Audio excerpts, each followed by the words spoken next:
Hey guys, it's Kari here, and I would like to give you an Ascension update as well as an overall energetic update of how things are going at this time. So things are really crazy right now.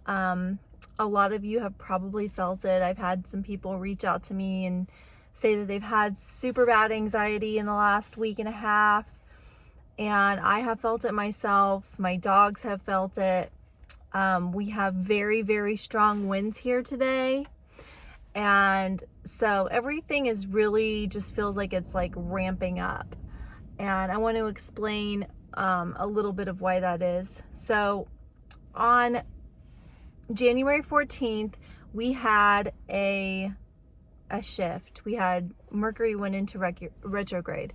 So since the 14th, Mercury's been retrograde, which we all know that causes a lot of chaotic feelings. It causes miscommunication in a lot of ways, whether it be online or in person. And then 3 days later, on January 17th, we had the full moon, the first full moon of 2022, which was the full moon in Cancer, which they called the wolf moon. But that was an extremely intense full moon. So if you've been feeling like a little bit crazy, this is why. Okay, so we're in a very powerful time. And as those of you know who have been consciously on the Ascension path, this is the most pivotal time on Earth in 26,000 years. So the most powerful time during all of your lifetimes that you've been on Earth, basically. So what does that mean for us? How do we cope with this going forward and during this month? It looks like Mercury will be going direct again on February 3rd. So it's not like a super long period of time, but that doesn't mean it's not intense. So the first suggestion I have is do not make any large purchases. Do not make any investments during this time or any large purchases, because there is a chance that whether you're signing a document or making a payment or, you know, writing up a contract with someone, that there could be mistakes and miscommunication to where you're just probably going to have to go back and fix things later anyway. So it's best just to wait until Mercury goes direct again. So I would say just wait till like mid-February. But Mercury retrograde is a great time to do your research on things and just kind of sit back and observe and take in information, and, you know, so that you can make choices and take action later on. So I would say this is a great time to gather information, do your research on things, continue to learn if you're learning something, or study, but just not to take like super big actions and make a lot of changes during this time. Okay, because you always run the risk of having to do things over, okay, during a Mercury retrograde. And you don't want to, why would you want to spend your energy twice on something when you can just like wait and make a better, you know, decision in mid-February. The other thing that's going to be really important, guys, is to have some kind of outlet, no matter what that is. So if you work out, it's a great time to work out. If you sing, if you play an instrument, if you dance, you know, however you express yourself or move energy through your body, that's going to be really important this month. I have noticed there is an aggressive vibe out there. I feel it within myself today. There's a lot of just like little annoying things. Like I got the wrong light bulb and I had to drive back, and just like, you know, little tiny things that can feel very frustrating right now. So Mercury retrograde teaches us a lot of patience.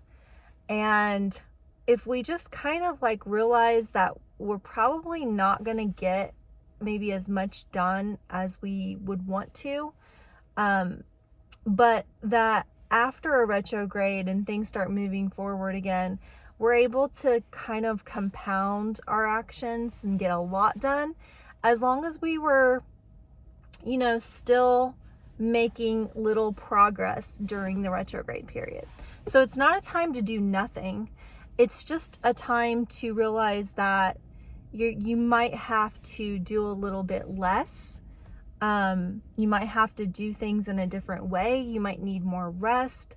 You might want to journal so that you don't lose the ideas. Like if you think about actions you want to take and ideas, probably just write them down so that you don't forget them. Okay. And then just wait till like the second week in February to start acting upon some of that. I would say, like, if you don't have to be around a lot of people right now, probably just don't seek that out. Because again, tempers can clash, you know, you can have blow-ups during this time. Again, with the miscommunication, you might say something one way and the person heard it a completely different way, or you didn't intend that and they take it a different way. If you're writing an email, the email could totally get lost, and then you're like, why aren't they replying? And it's like they didn't even get it. And text is the same way. So it's really just like a good idea to not have like many expectations right now of how people, you know, take things. You know, we have to get our ego out of the way. In general, but especially during a Mercury retrograde. So it's not an easy time, especially like, you know, we had that full moon that was so powerful. I know people are feeling a lot of anxiety. That's why I made my last video about how to treat anxiety naturally. And I left links in the description about some things that you can buy that are very calming on the central nervous system, and they're not very expensive. So go ahead and check that out. And I have started a new page on Facebook called Blossom Mates. I have also put the link in the description of my last video, and I will do so again here.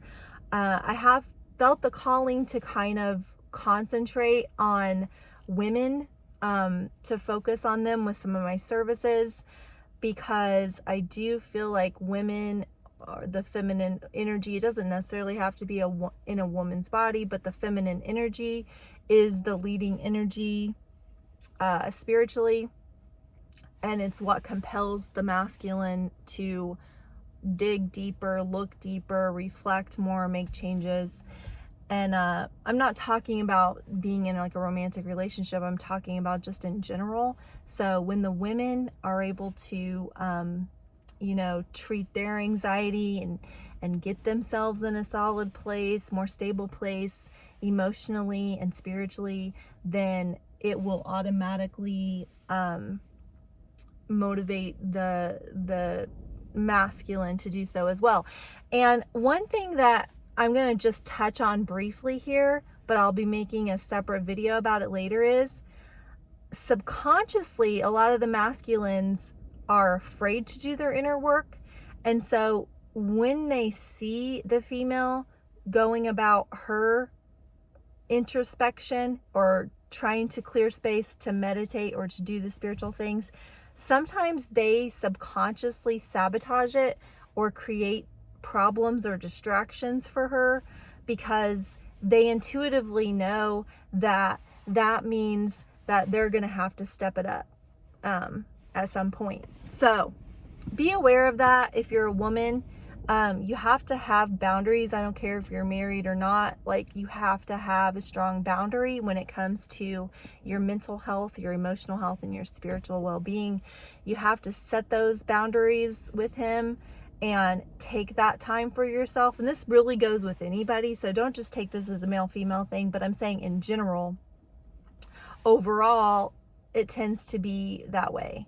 But that's not to say that as a male, you might not need that same advice. Okay, you might live with a roommate, or maybe it's your feminine partner who does that and gets threatened by your spiritual growth. Okay, so you are here as a soul on a journey for you, ultimately.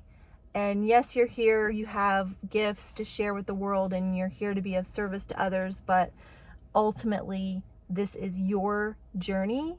And if you don't protect your space and you don't set into place some routines, some rituals that are going to help you, number 1, stay sane. Number 2, grow spiritually. Number 3, do your inner work and release those old wounds and,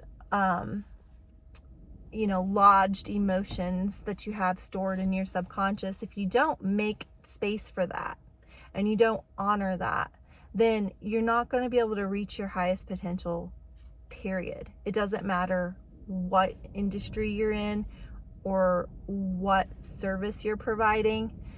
Everything comes from within, okay?